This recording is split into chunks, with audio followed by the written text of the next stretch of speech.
The beginning of Greek mythology, the creation of the world. Close your eyes, listener, and imagine a time when the world was nothing but darkness and chaos. Before the stars twinkled in the sky, before the oceans crashed against the shores, there was only silence, a deep, infinite void. The earth had yet to take shape, and the heavens had not yet found their home. This was the world before the gods, before light, order, and life. It was the primordial chaos, where nothing existed but potential, waiting for the spark of creation. Now imagine the moment when that spark arrived. From the darkness emerged the first beings, born from nothingness itself. Out of this chaotic void, Gaia, the earth, rose. A living, breathing entity, as ancient as the universe itself. She was the first to bring form to the void. Alongside her, Uranus, the sky, stretched high above her, creating a cosmic embrace between the earth and the heavens. Together, they birthed the world as we know it, laying the foundation for everything that would come after. But listener, what is the spark of creation? What force gives birth to the world and the gods? In Greek mythology, it was chaos, a boundless, formless void. But from this chaos emerged the first deities who would shape the world and govern the lives of all creatures. These gods, born of the earth and the sky, were the very essence of nature. Gaia gave birth to mountains and forests, rivers and seas, while Uranus watched over the heavens. They were the parents of all that would follow, and from them came the first generation of divine beings, whose actions would create the world we live in. Imagine now the first gods, the Titans. Mighty and powerful, they ruled the earth in the beginning, their strength unmatched. Among them were Cronus, the youngest and strongest, and Rhea, his sister and wife, who would play key roles in the unfolding drama of the gods.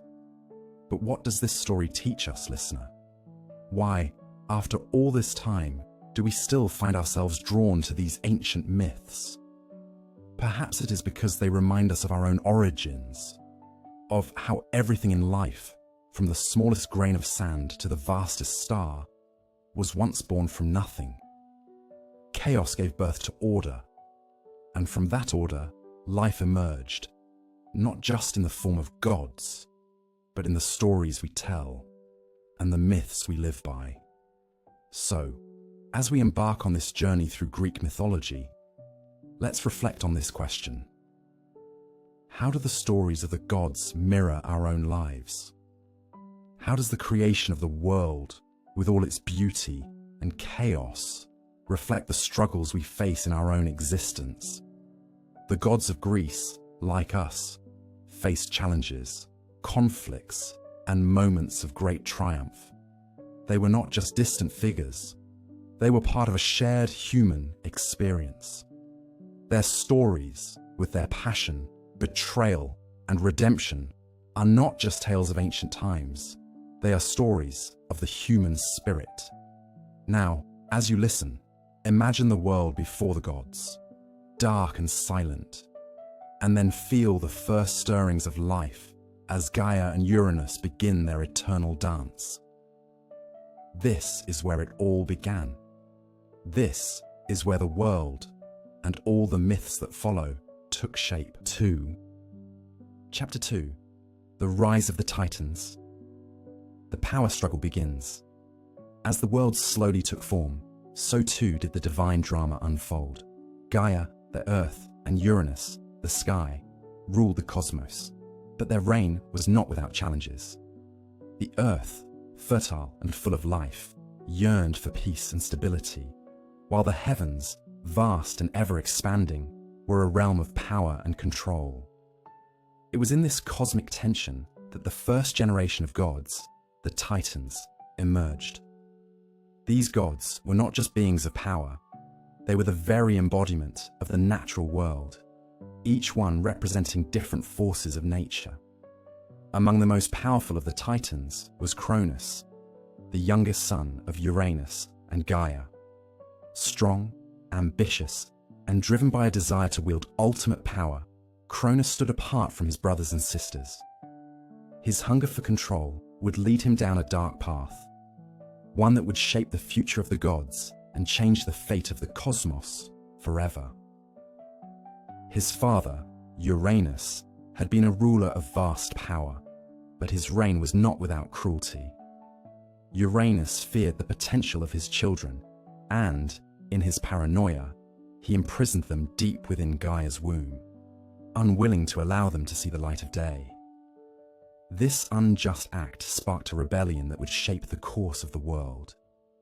Gaia, filled with grief and anger at the imprisonment of her children, sought to free them, and it was her youngest son, Cronus, who would take up the mantle of rebellion.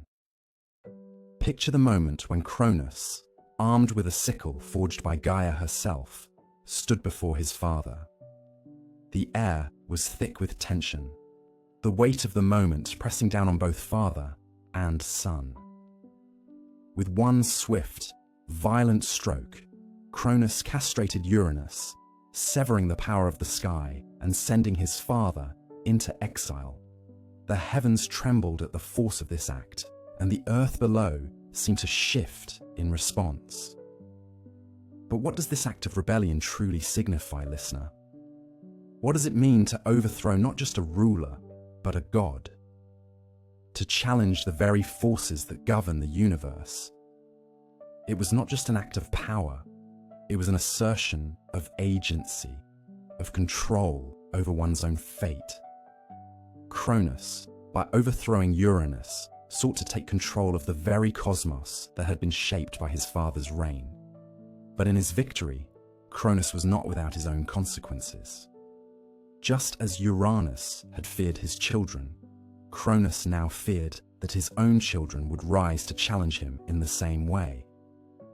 It is said that in his desperation, Cronus swallowed each of his children as they were born, determined to avoid the fate that had befallen his father. Yet, in this act of fear, Cronus unwittingly set the stage for his own downfall. This cycle of fear and power, listener, is one that repeats itself throughout history. It is a story we see time and again, not just in gods and kings, but in all walks of life. The desire to hold on to power, to prevent others from rising to take it, can become a self-destructive force. But as we know from the gods themselves, power is never guaranteed. In time, even the most formidable rulers will face challenges from unexpected places. And so it was that Cronus, in his quest for control, paved the way for the birth of his greatest adversary, Zeus. Hidden away by his mother Rhea, Zeus grew in secret, far from his father's reach. As he matured, Zeus knew that his destiny was to overthrow Cronus and free his siblings from their father's cruel grasp. The time of rebellion was approaching, and Zeus would not allow his father's tyranny to continue. The young god, determined and brave, began to form an army. This army would not only seek to overthrow Cronus, it would challenge the very nature of power and create a new order in the universe. Imagine, listener, what it must have been like for Zeus, knowing that his birth was the key to unlocking the future of the gods. He could feel the weight of his destiny upon his shoulders. Every day he trained, every step he took was a step toward the moment when he would face his father in battle. The gods, united in purpose, stood at the edge of a new era. And as the fates of the gods began to intertwine, the battle for the heavens, for control of the cosmos, was about to begin. The sky would be filled with thunder, the earth would shake, and the gods would clash in a battle that would decide the future of the world. But, listener, what can we learn from this cosmic struggle? What does it tell us about the nature of power, of rebellion, and of the cycle of fate? Perhaps it is a reminder that no ruler, no matter how powerful, can escape the forces of change. No empire, no matter how mighty, can stand forever. The gods, like the people they ruled, are subject to time, to change, and to the shifting winds of destiny. Even the mighty fall. And in the end, it is not the battle for power that defines a god, but how they handle the battle of the gods. The clash for the cosmos. The time of the great battle had come. Zeus, now grown and fully aware of his destiny, rallied his siblings, who had long been trapped inside their father Cronus. They were the forgotten gods, the gods who had been swallowed in their infancy, their potential stifled by their father's fear. But with Zeus leading them, they would rise again. The gods gathered in secret, each one filled with a burning desire for freedom and justice. They were not just fighting for themselves, they were fighting for the entire cosmos, for the right to shape the world according to their will. In the heart of the battle, Zeus, wielding his mighty thunderbolt, stood at the forefront. The sky crackled with energy, and the earth trembled under the weight of the god's fury. Against him stood Cronus, once a god of immense power, now an aging tyrant desperate to hold on to his reign. His own fear, the same fear that had driven him to swallow his children, now consumed him. It was a fear of the inevitable, a fear of being overthrown by the very children he had tried to control. And so, father and son clashed in a battle that would echo through eternity. Imagine the spectacle, listener. The gods, with their raw power, clashed in a battle that was not just physical, but symbolic. It was a war for the soul of the universe itself. On one side, there was Cronus and the old order, the way of domination and control. On the other side, there was Zeus and the new vision, a vision of freedom, of justice, and of the natural balance of things. This was not just a battle for power. It was a battle for the future of the gods and the world. The clash between Zeus and Cronus was like nothing the universe had ever seen. Thunderbolts flashed across the sky, shaking the heavens to their very core. The earth cracked open beneath the feet of the combatants, while the seas rose in fury, crashing against the shores. The very fabric of the cosmos seemed to tremble as the gods fought with all their might, their power shaking the foundations of the world. It was a fight for survival, for control, for the destiny of the divine realm. But amidst the fury of battle, something else was at play. It was not just strength that would determine the victor, but strategy, loyalty, and the support of others. Zeus knew that he could not defeat Cronus alone, and so he called upon his allies, the great titans who had once ruled the earth, but now fought for freedom and justice. The gods, once divided, now stood united, each one knowing that the battle was not just for themselves, but for the future of the universe. As the battle raged on, the tide slowly began to turn in Zeus's favor. The gods, united by their desire for freedom, fought with a ferocity that matched Cronus's power. They struck with precision, their blows landing with the force of thunder. One by one, the titans who had sided with Cronus fell. The earth shook, and the heavens groaned as the old order crumbled before the power of the new gods. And then, at the height of the battle, Zeus made his final move. With one mighty thunderbolt, he struck down his father, Cronus, sending him crashing to the ground. The sky was filled with light, and the earth trembled as the old god fell from power. The battle was over. Zeus had won. The new order had been established. Can you feel the weight of that victory, listener? What does it mean to fight for a cause so important that you would risk everything for it? The gods fought not just for themselves, but for the very fabric of the universe. In defeating Cronus, They had not only liberated themselves, but also ensured that the world would be shaped by the forces of justice, balance, and freedom. This victory would change everything. The gods were no longer bound by the past.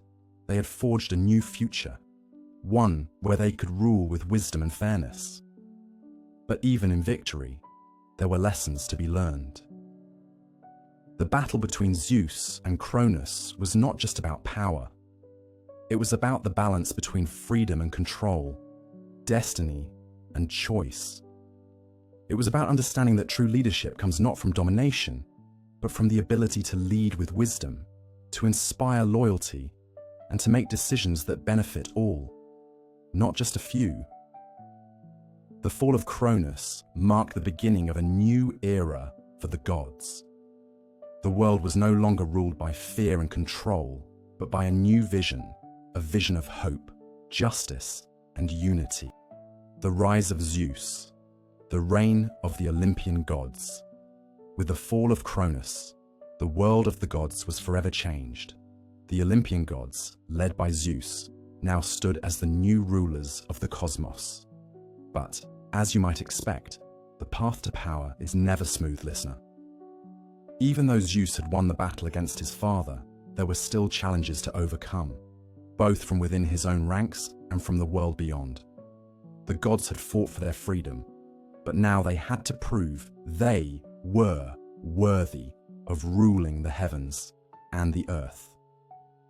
The first challenge came from the Titaness Rhea, the mother of the gods, who had watched helplessly as her husband, Cronus, had swallowed their children. After Zeus's victory, Rhea was filled with both relief and sorrow. Relief that her children were free, but sorrow for the loss of the family she had once known. Rhea's grief weighed heavily on her, and for a time, she was uncertain of what her role would be in the new divine order. Would she accept the reign of her son, or would she remain loyal to the old ways? But as time went on, she saw the wisdom in Zeus's leadership and chose to support him, recognizing that the old ways were gone and the new era had begun. But the greatest challenge, listener, would come from the very heart of the cosmos itself. After the defeat of Cronus and the Titans, the earth and the heavens were in disarray. There were no clear boundaries, no order to the vast expanse of the universe. The gods, though powerful, were still learning how to govern their new domain. Each god had their own realm. Zeus ruled the sky, Poseidon took control of the sea, and Hades claimed the underworld. But what about the earth itself? What about the land that connected the heavens and the underworld? The gods could not simply divide the world among themselves. They had to come together to forge a new unity, to decide how to govern the land, the seas, the skies, and everything in between.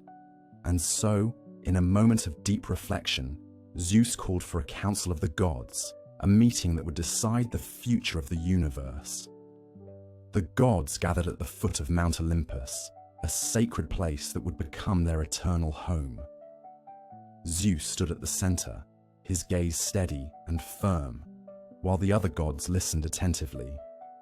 It was here, in this moment of unity and decision, that the gods made a pact that would bind them together as the rulers of the world. They agreed to work together, to respect one another's realms, and to ensure that the balance of power was maintained. Can you imagine, listener, what it must have been like to be there at that moment? The weight of the universe was in their hands. Every decision made, every word spoken, would shape the future of the world. This was not just a meeting, it was a moment of transformation. The gods, once divided by their own desires for power, were now united in their responsibility to govern the world. They had learned that leadership was not about control, but about cooperation. It was about finding balance in the chaos, about maintaining order in the universe, The gods were no longer just individuals, they were a team, bound together by their shared purpose. And as the gods came together, so too did the world. The sky became clearer, the seas calmer, and the earth more stable. The forces of chaos that had once threatened the universe were subdued, and the world began to take shape. The reign of the Olympian gods had begun in earnest, and with it came the promise of a new era, a time of peace, order, and prosperity for all. But listener, even as the gods ruled with wisdom and strength, there were still challenges ahead. The world, after all, is a complex place, full of unpredictability and danger. New threats would rise, new forces would challenge the gods, and new heroes would emerge to face those challenges. The story of the gods, like the story of humanity, is never truly finished. There will always be new battles to fight, new lessons to learn, and new adventures to be had. And so, the story of Zeus and the Olympians continued, their reign marking the beginning of a new chapter in the great saga of Greek mythology. Their struggles, their victories, and their relationships would shape the future of the gods, the world, and humanity. And as you listen, dear listener, remember this. The story of the gods is not just a story of ancient times. It is a story that lives on in every corner of our lives, in every struggle for power, in every quest for justice, and in every victory achieved through unity. The gods and their domains, a kingdom of power and responsibility. With the agreement firmly in place, the Olympian gods took their respective places in the cosmos, each ruling over their domain with immense power, but also with a deep sense of responsibility. The world had been divided into realms, each domain representing a fundamental aspect of the natural world. And the gods were tasked with ensuring that balance and order were maintained. Zeus, now the ruler of the sky, wielded his thunderbolt with the authority of a king. He controlled the weather, summoned storms, and could unleash lightning to punish the wicked or protect the innocent. His power was immense, yet with it came the weight of responsibility. For every storm he conjured, there was the potential for destruction. And Zeus understood that his actions had consequences, not only for the gods, but also for mortals. His role wasn't just about wielding power. It was about ensuring that the heavens were balanced and that justice prevailed. Poseidon, the god of the seas, took control of the vast and unpredictable oceans. His trident could stir the waters to a raging tempest or calm the seas to a tranquil mirror. The oceans were his to command, a domain as deep and mysterious as the gods themselves. But Poseidon's reign was not without its challenges. The sea, like his temper, could be volatile. Sailors and fishermen prayed to him for safe voyages, but Poseidon's moods were known to change as swiftly as the tides. His domain, vast and powerful, demanded respect, and Poseidon's power over it was both a blessing and a curse. For even the mightiest god could not tame the unpredictable forces of nature completely. Hades, ruler of the underworld, had a domain that was, in many ways, the most enigmatic and foreboding of all. His realm, a shadowy world beneath the earth, was where the souls of mortals went after death. The underworld was a place of silence, darkness, and eternal rest. It was a place where the living could not enter, and where the dead were forever bound.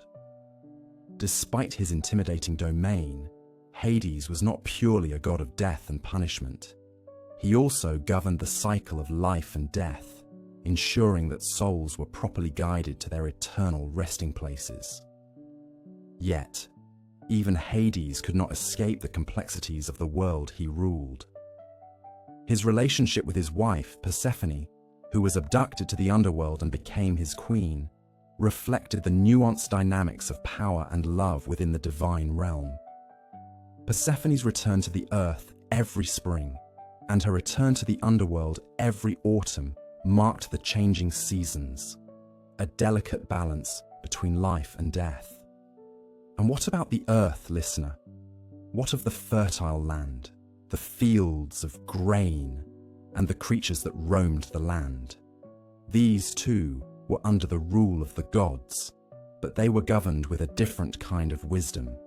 Demeter, the goddess of agriculture, was the one who ensured the earth provided for its people. Her realm was not the sky nor the seas, but the soil beneath their feet, rich with crops, fruits, and the promise of life. Demeter's control over the harvests was crucial to the survival of mortals, and her powers were closely tied to the rhythms of nature. The seasons themselves were dictated by Demeter's mood. When her daughter Persephone was taken to the underworld, Demeter mourned, causing the earth to wither and fall into winter. When Persephone returned, spring blossomed anew, symbolizing the eternal cycle of life and renewal. Other gods too held sway over the earth and the heavens, such as Athena, the goddess of wisdom and strategy, who was born fully grown and armored from Zeus's head. She embodied reason and intellect, and her influence extended beyond warfare to the realms of knowledge, justice, and civilization. She guided heroes like Odysseus and Perseus, offering them wisdom and counsel. Athena was not just a protector of warriors, but a protector of wisdom itself. Her strategies shaped the future of civilizations, and her influence was felt far beyond the battlefield. Then there was Apollo, the god of the sun, music, and prophecy. Apollo's golden chariot pulled the sun across the sky, and with his lyre, he brought music that soothed the soul and stirred the hearts of men. Apollo was also the god of healing and prophecy, using his divine gift to foresee the future.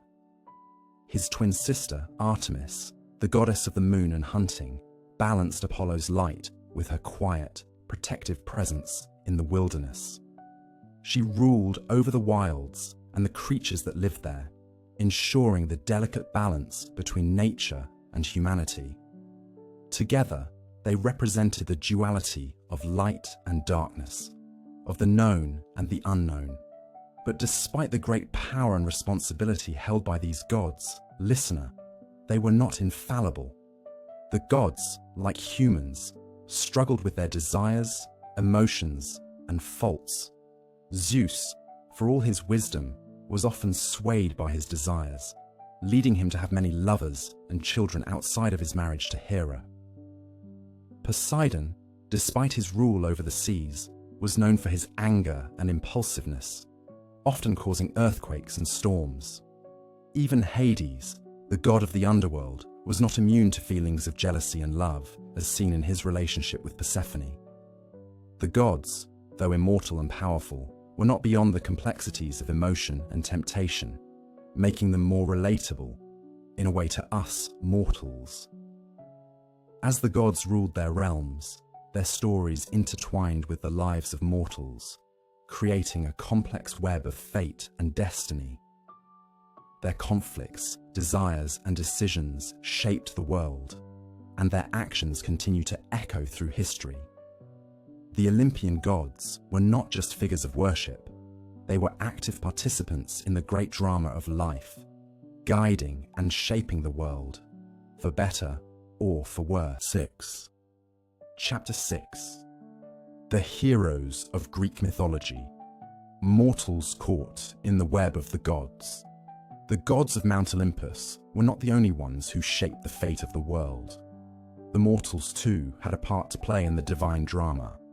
The heroes of Greek mythology, those who walked the earth, fought in wars, and faced unimaginable challenges, became legends whose stories were passed down through the generations. These heroes were more than just figures of strength. They were symbols of the human spirit, embodying the qualities of courage, wisdom, love, and sacrifice that defined what it meant to be truly heroic.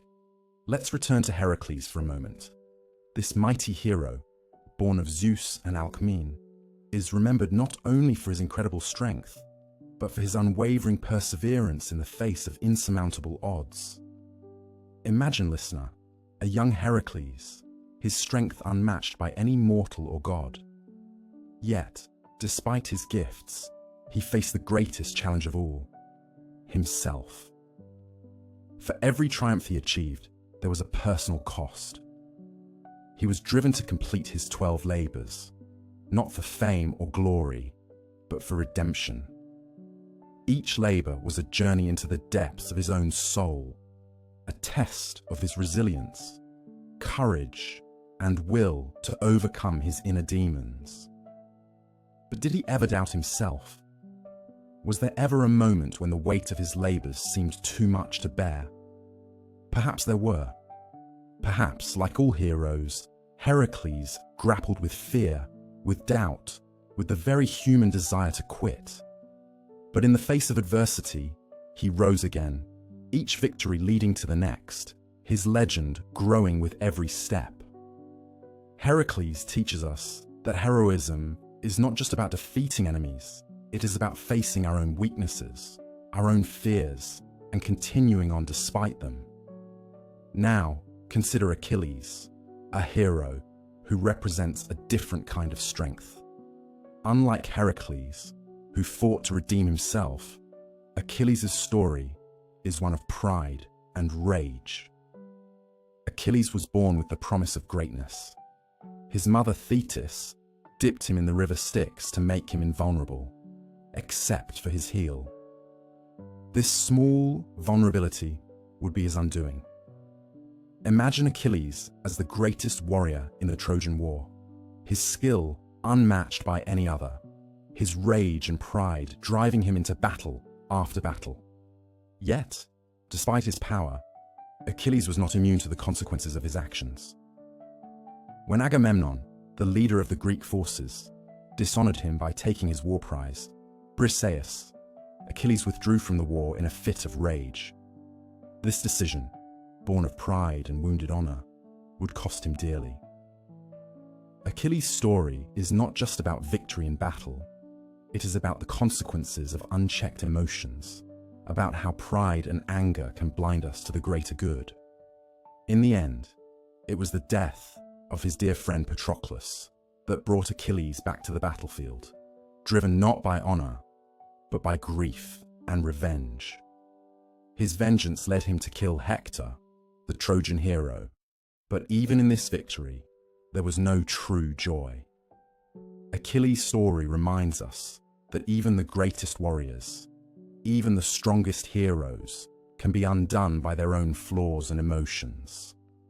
And then there is Odysseus, the clever and strategic hero who did not rely on brute strength but on his intellect and wit. His journey home after the Trojan War was a long and perilous one, filled with monsters, gods, and temptations. But through it all, Odysseus never lost sight of his goal, returning to his wife, Penelope, and son, Telemachus. He faced trials that tested his mind, his body, and his spirit. From the Cyclops to the seductive sirens, Odysseus navigated each challenge not with raw power, but with cunning and wisdom. But what makes Odysseus a true hero, listener, is not just his cleverness. It's his ability to endure, to learn, and to grow from each experience. His journey was not one of instant triumph, but of long, hard-fought lessons. With every setback, Odysseus grew wiser, and with every challenge, he became stronger. His story is a reminder that true heroism is not always about victory. It's about the journey, the lessons learned, and the resilience to keep going, no matter the odds. Each of these heroes, whether driven by strength, pride, or intellect, teaches us something valuable about the human spirit. Heracles teaches us that resilience in the face of overwhelming odds is the true measure of a hero. Achilles shows us that unchecked emotion and pride can be both a gift and a curse, and that true strength comes from knowing when to fight and when to let go. Odysseus reminds us that wisdom and strategy often triumph over sheer force, and that even the greatest of heroes can learn from their mistakes. But what about you, listener? What does it mean to be a hero in your own life? Can you find strength in moments of doubt? Can you learn from your failures and use them to grow? Each of us, in our own way, carries the potential for heroism. Whether through acts of courage, wisdom, or compassion, we can all be heroes in our own lives. Perhaps, like these ancient heroes, we too are shaped by the challenges we face. The fall of heroes, the price of immortality. As the gods ruled the heavens and mortals lived their lives beneath their watchful eyes, the Greek heroes, those mortals who rose to legendary heights, found themselves caught between the divine and the human, between their glory and their inevitable fate. Despite their might, despite their victories and triumphs, they could not escape the inexorable pull of destiny. Their stories, though etched in the stars, were fraught with tragedy, a reminder that no one, not even the greatest hero, is immune to the fragility of life. Achilles, the greatest of the Greek warriors, whose name was feared across the battlefields, is perhaps the clearest example of this tragic truth. Born to Thetis, a sea nymph, and Peleus, a mortal king, Achilles was destined for greatness from the moment of his birth. His mother, desperate to protect him from harm, dipped him in the river Styx, making him nearly invulnerable. Yet, in her attempt to make him immortal, she left him with one flaw, the one place where he could be harmed, his heel. It was this one vulnerability, this small imperfection, that would lead to his tragic end. Imagine, listener, the pride that filled Achilles' heart as he stood upon the battlefield, knowing that he could not be defeated by any mortal weapon. But Achilles' downfall was not in his strength. It was in his pride, his stubbornness, and his inability to reconcile with those around him.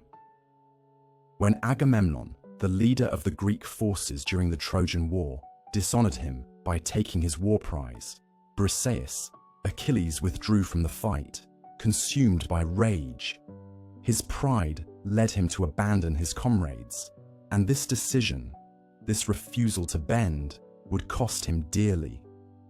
What does this teach us, listener? We often think that heroes are invincible, that their strength and power make them untouchable. But even Achilles, the greatest warrior Greece had ever known, was undone by his pride. The gods too had their flaws. Even Zeus, the king of the gods, was not immune to mistakes and shortcomings. The heroes of Greek mythology, despite their strength and their valor, were still bound by the same weaknesses and emotions that every mortal faces. Their stories serve as a reminder that power alone does not protect us from the consequences of our actions. It is how we handle our flaws, our pride, our emotions, that ultimately shapes our destiny. In contrast to Achilles' tragic end, we have Odysseus, the hero whose journey was defined not by brute strength, but by his wit and cunning. Unlike Achilles, who faced his enemies head-on, Odysseus relied on his intellect to navigate the dangers that awaited him after the Trojan War. His journey was long and filled with trials. He faced the deadly Cyclops, outwitted the Sirens, and endured the wrath of the gods. But unlike Achilles, Odysseus's downfall was not caused by his own pride. Rather, it was a consequence of his constant struggle against fate. Can you imagine, listener, what it must have been like to be Odysseus, sailing across treacherous seas, knowing that every decision could lead to his doom? His journey wasn't just physical, it was a mental and emotional battle, testing his ability to remain calm and resourceful, even when all seemed lost. Yet even Odysseus, with all his wisdom and cunning, could not escape the toll that time and fate had set before him. He lost his comrades, he wandered for years, and when he finally returned home, he found that things had changed. His wife, Penelope, had been surrounded by suitors, and his home was not as it once was. His triumphs, listener, were not without their cost. The stories of Achilles and Odysseus remind us that heroes are not invincible, no matter how powerful or intelligent they may be. Even in victory, they face losses, sacrifices, and the ever-present specter of fate. Their stories teach us that heroism is not just about strength or intelligence. It is about resilience, about rising in the face of adversity, and about knowing when to fight and when to yield. The gods may be immortal, but the heroes, they are like us. They live, they struggle, they fall, and they rise again, only to fall again. Their stories are a testament to the human spirit, to the will to survive, to endure, and to overcome. In the end, listener, the gods and heroes of Greek mythology remind us of a fundamental truth. Power, immortality, and greatness are fleeting. They are not guarantees. Even the mightiest fall.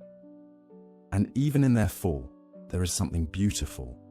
The enduring lesson that greatness is not about being unbreakable, but about facing the inevitable with grace, about accepting that the end is not something to fear, but something to embrace as part of the eternal cycle of life.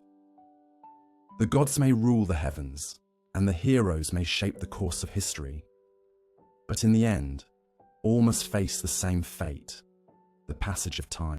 The gods' eternal struggle, rivalries, love, and betrayal.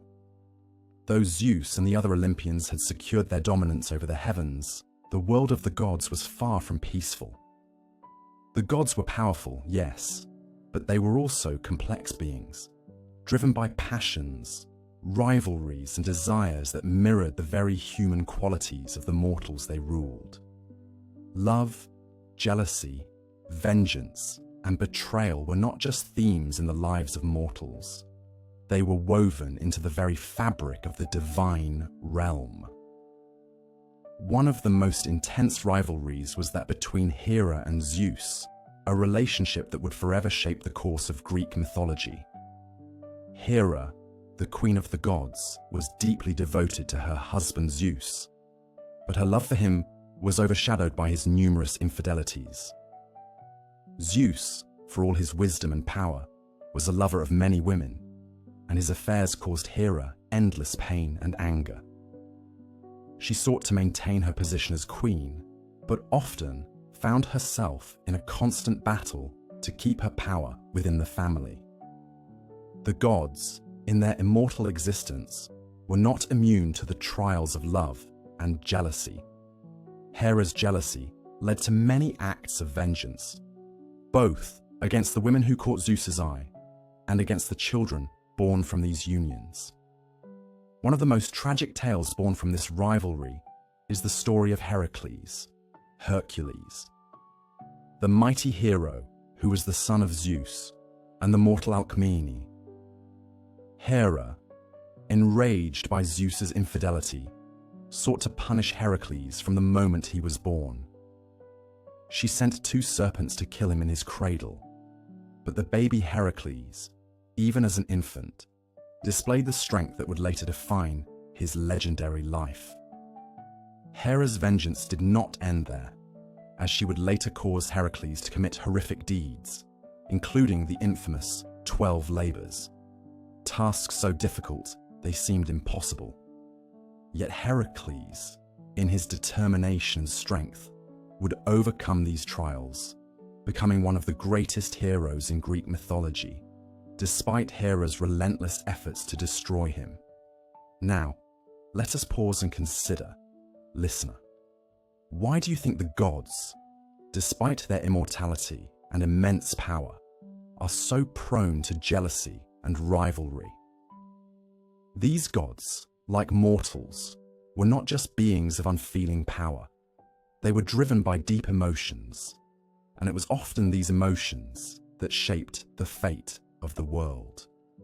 They were not perfect, and their relationships were often strained by human-like flaws. Hera's jealousy, Zeus's infidelities, and their subsequent conflicts were not just matters of personal drama.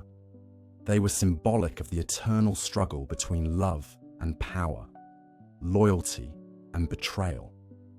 In many ways, these divine rivalries reflected the same struggles that mortals faced in their own relationships, making the gods not just distant figures of worship, but deeply relatable characters in their own right. But even as the gods quarreled and betrayed one another, there were moments of peace, of love, and of reconciliation. Zeus and Hera, despite their conflicts, remained married for eternity, their relationship, in some strange way, an enduring symbol of both love and struggle.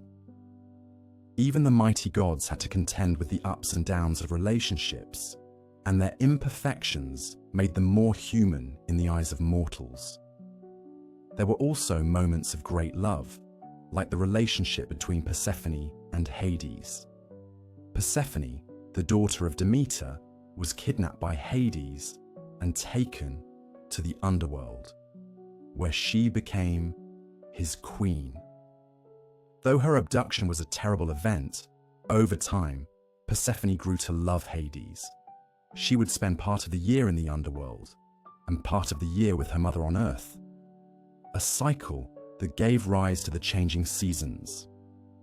Her story, though rooted in tragedy, is also one of transformation, of finding love in unexpected places and reconciling with the forces of darkness.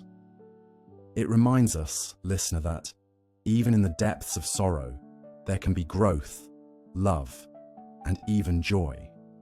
As the gods continued to rule the heavens and the earth, their relationships with each other and with mortals became the foundation of many of the myths that defined Greek culture. These myths were not just stories of gods fighting each other or battling monsters. They were reflections of the struggles that everyone, divine and mortal, faced in their lives. The gods' lives were full of drama, of love and hate, of victories and losses, and through their stories, the ancient Greeks explored the complexities of human emotions and relationships. Can you see, listener, how these stories, though ancient, are still relevant to us today? The gods, like us, had flaws and weaknesses. They loved, they fought, they betrayed, and they forgave. These timeless themes remind us that we too must navigate the complexities of our own lives, whether in love, friendship, or rivalry. The gods, in their eternal struggle for power and peace, serve as a mirror to our own struggles, teaching us that, despite our flaws, there is always the possibility for growth, redemption, and change. 9. Chapter 9. The Fall of the Titans. The gods face their fate. As the gods solidified their rule over the heavens and earth, a dark truth began to emerge. Power, no matter how great, could not shield them from the consequences of their own actions. Even the mighty Olympians, who had toppled the Titans and established a new order, were not immune to the forces of fate. The gods, though divine, were not above the laws of nature, the whims of destiny, or the inevitable cycle of life and death. Consider, for a moment, Prometheus, the Titan who had dared to defy Zeus and give fire to humanity. His rebellion, though born from compassion and a desire to improve the lives of mortals, led to a punishment so severe that it became a symbol of both defiance and suffering. Prometheus was bound to a rock, his flesh torn daily by an eagle sent by Zeus. The punishment was eternal. Each day, the eagle would feast on his liver, only for it to regenerate overnight. Can you feel, listener, the weight of that torment? The endless cycle of pain, the hopelessness that must have set in after the first 1,000 years. Yet, Prometheus never relented. Even in the face of such suffering, he never begged for mercy, never apologized for his kindness. His story teaches us about the strength of defiance, the cost of standing up for what is right, and the complexity of heroism. Prometheus, though punished, remained steadfast, a symbol of the enduring power of love and sacrifice. But, like all heroes, his journey was not without its contradictions. Prometheus, though deeply compassionate, was not without his faults. His pride, too, played a role in his defiance, as he believed that his act of rebellion would forever change the fate of mortals. He underestimated the wrath of Zeus and the power of the divine hierarchy. His fate, though filled with nobility, also carried with it the weight of hubris, thinking he could outsmart the will of the gods. This duality, the conflict between selflessness and arrogance, is what makes Prometheus's tale so deeply human, listener. Even the most noble actions can be flawed, and the path to righteousness is never free from the consequences of our decisions. While Prometheus's tale unfolds in the underworld, the gods themselves were not immune to the pull of time and destiny. Zeus, despite his power, was often torn between his role as the supreme ruler of the gods and his personal desires. Though he reigned over the heavens with wisdom and might, his heart was often driven by love, lust, and jealousy. His relationships with mortal women, such as Leda, Alcmen, and Io, were a constant source of tension, both among the gods and within his own family. These affairs often led to conflict, as Hera, his wife, reacted with anger and vengeance, casting a shadow over Zeus's reign. Despite his mighty control over the skies, Zeus was unable to escape the turmoil of his own emotions, proving that even the gods are subject to the frailties of the heart. Consider the myth of Leda and the swan, where Zeus, in the form of a swan, seduced the mortal Leda, resulting in the birth of Helen of Troy. The consequences of this union would echo throughout history, as Helen's beauty would spark the Trojan War, a conflict that would claim thousands of lives. Zeus's actions, though carried out with the power of the heavens, had far-reaching consequences that extended beyond the gods themselves. This myth, like so many others, reflects the complexity of the gods' nature, powerful but deeply flawed, driven by desires they could neither fully control nor predict. And what of Hera, the queen of the gods, whose beauty and strength were matched only by her capacity for jealousy? Hera's love for Zeus was often overshadowed by his infidelities, and her anger at his affairs led her to many acts of vengeance. She cursed Io, turned Callisto into a bear, and caused Heracles to face numerous trials. Yet, in the depths of her rage, Hera was also a figure of great resilience. Despite the pain caused by her husband's betrayals, she remained a force of nature, guiding the heavens with the same unyielding strength. Hera's relationship with Zeus was complex, filled with love, hatred, forgiveness, and punishment. It reminds us that even in the most powerful relationships, there is pain, and the path to healing is never simple. As the gods contended with their emotions and desires, the mortals they ruled were not immune to the consequences of divine intervention.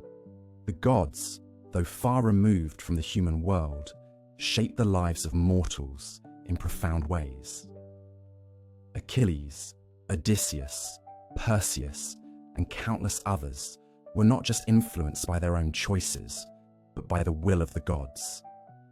It was the gods who shaped their fates, guiding them through challenges, and in some cases, leading them to destruction. The gods were not just figures in the heavens, they were active participants in the lives of mortals, and their influence shaped the very course of human history. Now, listener, reflect on this. The gods, with all their power, could not escape the consequences of their actions.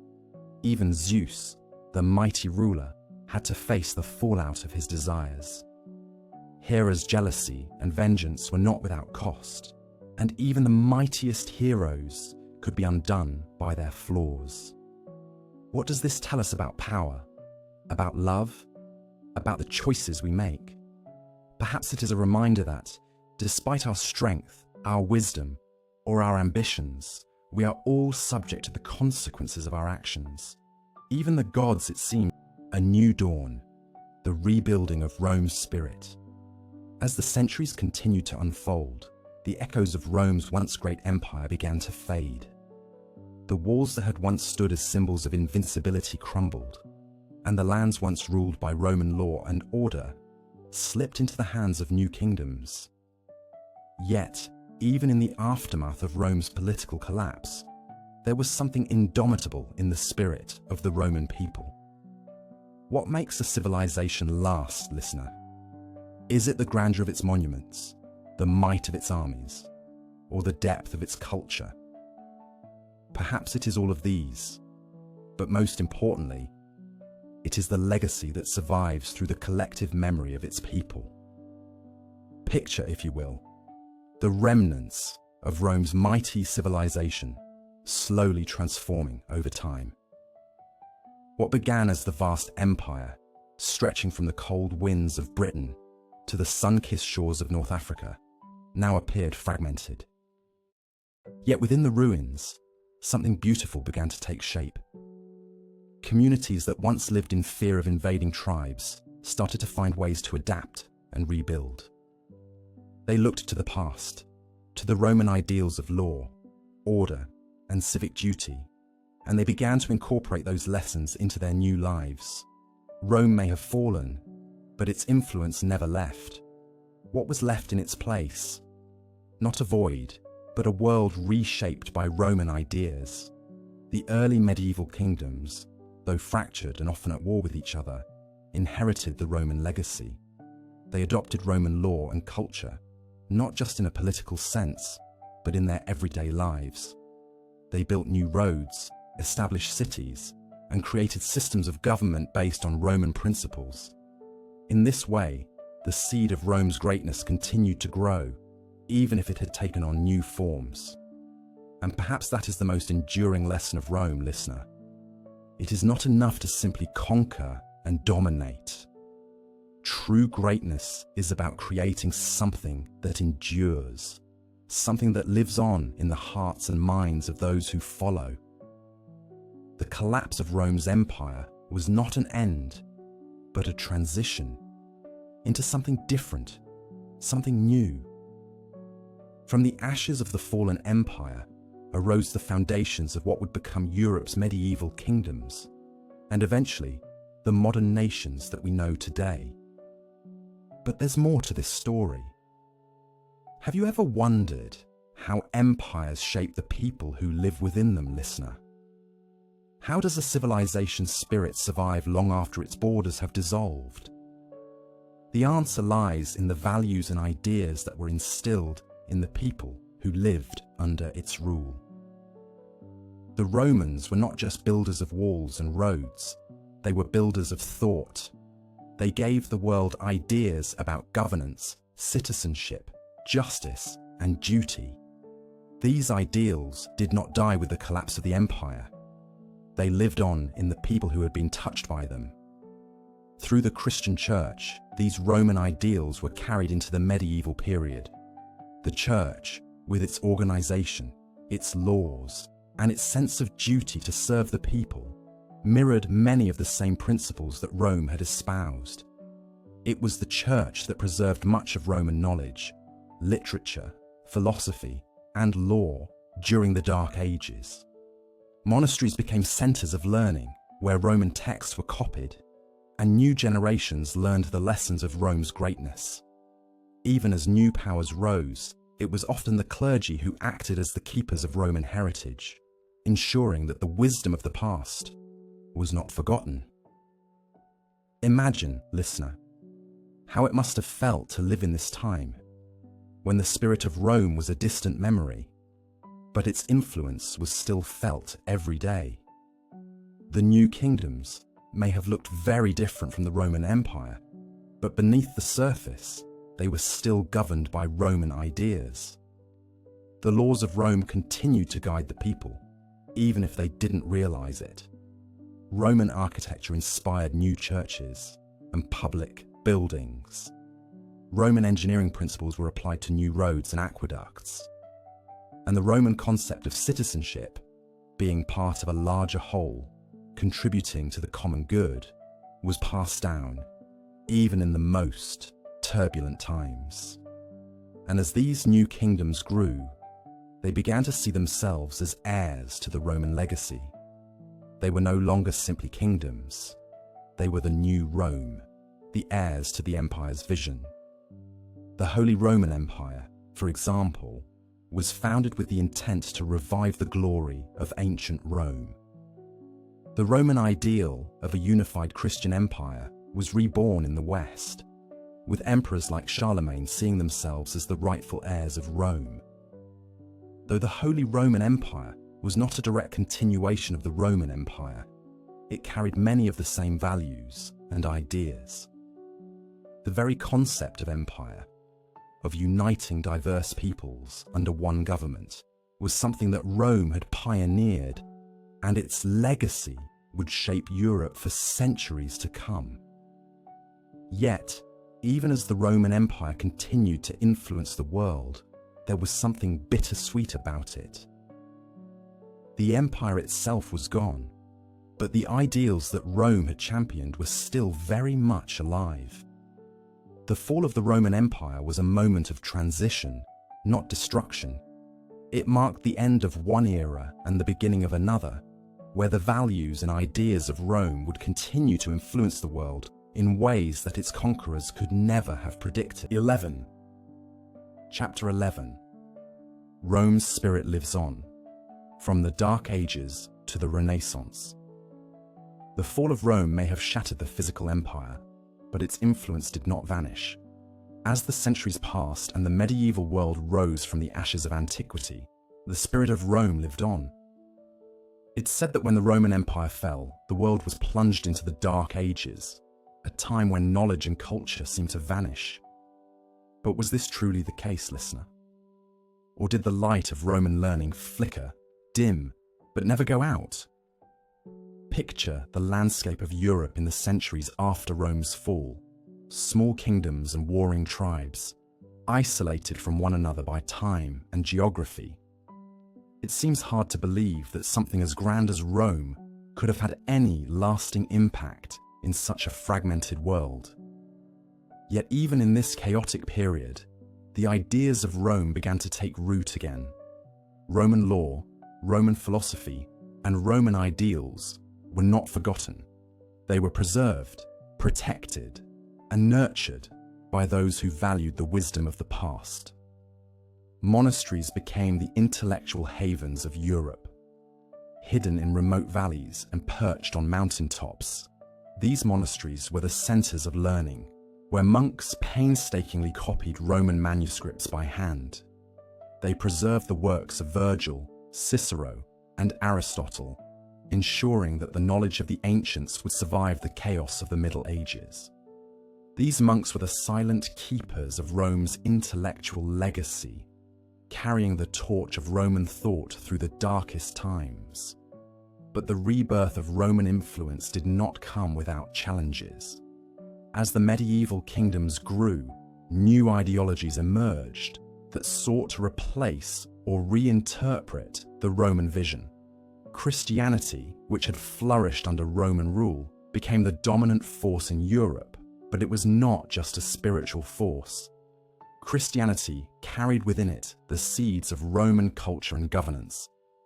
The Church, as the most powerful institution in medieval Europe, adopted Roman structures and values, including the Roman legal system, which it used to govern the faithful. The idea of a universal, unifying force, just as Rome had once been, found new life in the papacy and the Church's global reach. Fast forward to the 14th century, listener, to a time when the seeds planted in the Middle Ages began to sprout in what would become the Renaissance. It was in the Renaissance that the true revival of Rome's cultural and intellectual legacy took place. Think of the artists, the thinkers, the writers, who began to look back at the ancient world with new eyes. The works of Roman poets and philosophers were not just dusty relics of the past. They were sources of inspiration, guiding the thinkers of the Renaissance as they sought to create a new world. The idea of humanism, with its focus on the dignity and potential of the individual, was rooted in the Roman tradition of rhetoric, philosophy, and civic engagement. Imagine a painter like Leonardo da Vinci or Michelangelo, standing in the heart of Italy, looking at the ancient ruins of Rome. In their minds, they could see beyond the rubble and stone, seeing instead the grandeur of the empire that once stood there. They were not simply creating art, they were reviving Rome's ideals. Their works, filled with classical themes, symmetry, and human emotion, spoke not only of beauty, but of a deep connection to the past. They were part of a larger movement, a revival of Rome's intellectual and cultural heritage that would shape the course of history. But the Renaissance was not just about art and culture, it was also about the rediscovery of Roman politics and governance. The humanists of the Renaissance looked to the Roman Republic for inspiration. The idea of a republic, where citizens have a voice in their government, where power is distributed and checked, became a model for the new republics that would emerge in Europe. The founding fathers of the United States, for example, drew heavily from the Roman example when they crafted the Constitution. The Roman Republic's system of checks and balances, its idea of civic duty, and its focus on the common good were all echoed in the ideals of American democracy. So, listener, we can see that Rome's influence did not fade away with its empire. Instead, it transformed, evolved, and found new forms in the medieval period and the Renaissance. From the monasteries that preserved Roman texts, to the thinkers of the Renaissance who revived Roman ideals, to the modern political systems that were inspired by Rome's republican model, the legacy of Rome endured through the ages. Rome may have fallen, but its ideas lived on, shaping the world in ways that the Romans themselves could never have imagined. Final thoughts, the eternal lessons of the gods. As the gods' reign continued and their stories unfurled, the lessons they imparted were not just about power and immortality. They were about the very nature of existence. Each god, with their strengths, flaws, triumphs, and downfalls, carried within them truths that resonate through the ages. These stories, filled with passion, betrayal, love, and sacrifice, mirror our own lives, reminding us of the complexities and contradictions we all face as human beings. The gods, despite their immortality, were deeply bound to the very human qualities they governed: jealousy, ambition, love, and loss. They were powerful, yes, but they were also vulnerable to the forces of fate and time. In their struggles and failures, they offered us a mirror, showing that no matter how powerful we become, we must all confront the consequences of our actions. Even the mightiest fall, not just due to external forces, but because of their own internal struggles. And just like the gods, we too must navigate the balance between our desires and our responsibilities, between the pursuit of power and the need for compassion and understanding. But perhaps, listener, the greatest lesson of all is that our stories, like those of the gods, are never truly finished. Just as the gods' tales continue to echo through time, so too do our stories shape the world around us. Each choice we make, each action we take, ripples outward, influencing the lives of others and, in turn, shaping the future. As you drift off to sleep tonight, let the stories of the gods guide you. Remember that, like the gods, you have the power to shape your destiny. And though life may be filled with trials and challenges, it is also full of moments of growth, redemption, and learning. Just as the gods learned from their mistakes, so too can we. The road ahead is long, and though we may stumble, we can rise again, just like the heroes and gods of ancient tales.